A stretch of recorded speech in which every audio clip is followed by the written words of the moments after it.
Now I want to ask Sarah Thompson to come up and read the message from Alan Boesak. To share the message, regretfully, my friend Alan could not be here tonight. He's okay, but he wanted you to hear this message. Sarah? Sarah worked in the Sabeel office and now is with Christian peacemaker teams.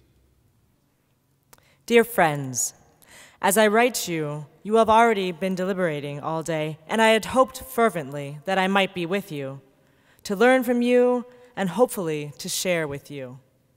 Pause. This sounds a lot like Paul, since we're on the Damascus Road here. Yeah. Just had that moment. This is a crucial time for testing the resilience of our commitment to justice for our Palestinian brothers and sisters, as well as for justice and peace in the Middle East. I regret deeply that I am not able to be with you. It is with deepening distress that as a Black South African, I observe the series of choices the Israeli government is making, and in the process, causing their people to make, that are turning the Israeli state into the apartheid state South Africa had been, with all the bitter consequences that such decisions have. It is not just the deliberate and progressive disenfranchisement, the pretense at democratic life and political participation, or the continued exclusion from economic life. It is also not just the ruthlessness in the expropriation of land or the military aggression which is now indispensable for the Palestinian subjection.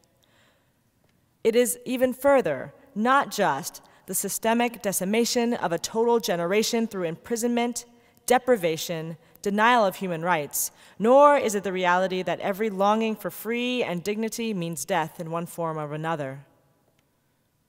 It is not so much even that the physical wall, and I remind you that South Africa never even had one of these.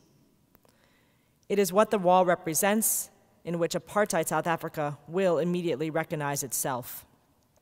The physical manifestation of a perverse and ultimately self-destructive longing for the permanentization of a total separation, inequality, and estrangement of otherness. But what it is, the sadness, it is in the deliberate turning away from the God of justice to the idols of self-sufficiency, self-preservation, and self-justification, turning the liberation story into the great myth of self-aggrandizement. There are ways in which the Palestinian situation is much worse than our apartheid situation ever was.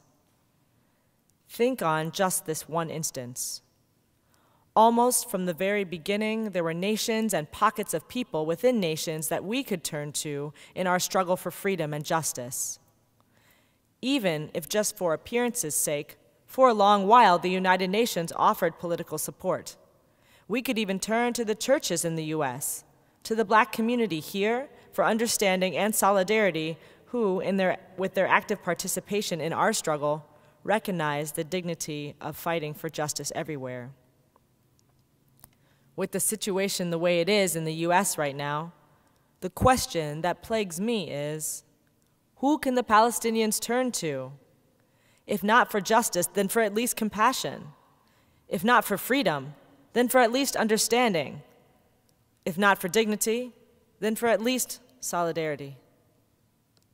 And perhaps that is why we are here at the Friends of Sabeel Conference and beyond, doing what we are doing.